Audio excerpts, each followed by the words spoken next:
Chers auditeurs, auditrices, amis les ondes, la paix et la grâce de Dieu soient avec vous. Je vous salue au nom de Jésus. Bienvenue sur Chanel La Parole Vivante, toujours avec vous, votre sœur Lucie. Contente de vous retrouver aujourd'hui avec une nouvelle vidéo. Mes frères et sœurs, je viens de vous encourager. Vous qui attendez quelque chose, ça fait longtemps auprès de Dieu, vous priez, vous voyez pas l'accomplissement de ce que vous avez demandé à Dieu. Laisse-moi vous dire, soyez patient. L'Éternel connaît tant le demande que vous avez fait auprès de lui. Car il nous a dit dans le psaume 37, le verset 4, « Fais de l'Éternel tes délices, il te donnera ce que ton cœur désire. » Mon frère, ma soeur, dans les projets que Dieu a pour vous, dans vos prières, les choses que vous avez demandées à Dieu, ça pas trop longtemps, ça va accomplir, mes bien-aimés, dans votre vie. Restez fidèles, restez patients envers le Seigneur. Ne soyez pas découragés. Vous savez, quand on est enfant de Dieu, il faut avoir un peu de patience parce que la patience, ça fait partie le fruit de l'esprit que Dieu a mis pour chacun de nous, mes bien-aimés. Restez fidèles, restez attachés, connectés avec Dieu. Il écoute nos prières, il exaucera vos prières, mes bien-aimés. Vous savez, il y a des choses que vous demandez à Dieu. Il faut être patient parce que ce que vous avez demandé à Dieu, il faut que Dieu vous prépare vous-même pour recevoir ce que vous avez demandé. Vous savez, il y a des personnes qui demandent à Dieu, je veux un enfant. Dieu commence à vous préparer pour vos enfants. Comment vous regardez les enfants des autres? Comment vous les aidez? Comment vous les accompagnez en attendant le votre temps soit arrivé? Vous voulez un mari? Vous avez 40 ans, 45 ans, vous ne le voyez pas. C'est parce que le mari que Dieu a préparé pour vous, vous n'êtes pas encore prêt pour recevoir ce mari. Vous avez même à 45 ans, vous avez encore enfant toujours.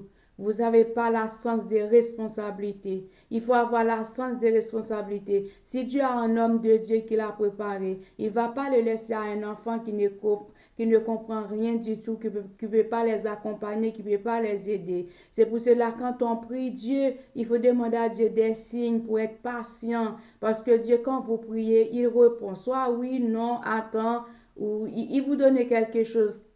Et de toute façon, quand vous priez Dieu, restez en silence, mes bien-aimés, pour attendre le secours de l'Éternel. Car il nous a dit dans Exode 14, restez, gardez silence et l'Éternel combattra pour vous. Même si vous ne voyez pas les choses arriver, Dieu est en train de travailler sur votre dossier. Ça arrivera un jour parce que Dieu n'est pas un Dieu pour mentir. C'est lui qui nous a dit, faites de l'Éternel tes délices, il te donne ce que ton cœur désire. Vous désirez un enfant, vous l'aurez. Vous désirez un travail, vous l'aurez. Vous désirez une puissance en relation intime avec Dieu. Demandez à Dieu, il vous donnera, mes bien-aimés, car rien n'est impossible à celui qui croit en Dieu. Vous voyez la situation que vous voyez devant vous, faites confiance à Dieu, il vous délivrera. Vous êtes malade, vous avez besoin d'une guérison auprès de Dieu, faites de l'Éternel tes délices, ma soeur, il te donnera ce que ton cœur désire. Si c'est la guérison que vous voulez entre les mains du Seigneur, Dieu vous guérira, mes bien-aimés. Il a l'habitude de le faire. Il a fait pour beaucoup de gens dans la Bible que vous le lisez. Il a guéri beaucoup de malades. Rien n'est impossible à lui. Il est uniable. Il ne change pas. Il est le même hier, aujourd'hui, éternellement.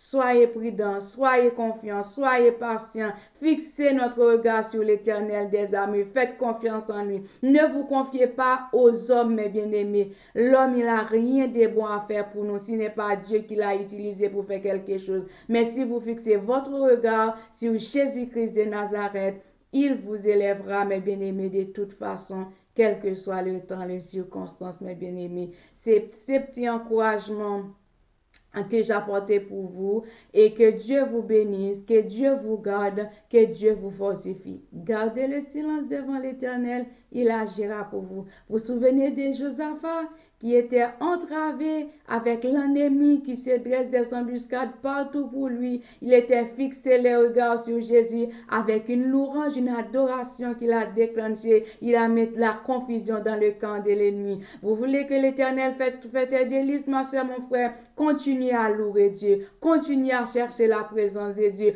Continuez à donner gloire à notre Seigneur Jésus, car lui seul mérite toute la gloire, toute louange, toute exaltation. Louez l'Éternel car il est bon, car sa miséricorde durera toujours. Quand vous commencez à louer le nom de l'Éternel, quand vous commencez à glorifier Dieu pour tout ce qu'il est dans votre vie, pour tout ce qu'il a fait pour vous, faites de l'Éternel tes délices, ma soeur. Faites de l'Éternel tes délices, mon frère. Il te donnera ce que ton cœur désire. Ce sera tout pour aujourd'hui. Je vous dis à la prochaine pour une petite vidéo. Si vous aimez la parole de Dieu, si vous voulez que la parole vivante soit grandie, je vous invite, si ça ne vous dérange pas, abonner, partager, commenter, liker. Comme ça, nous allons grandir ensemble. Au revoir, à la prochaine. Merci.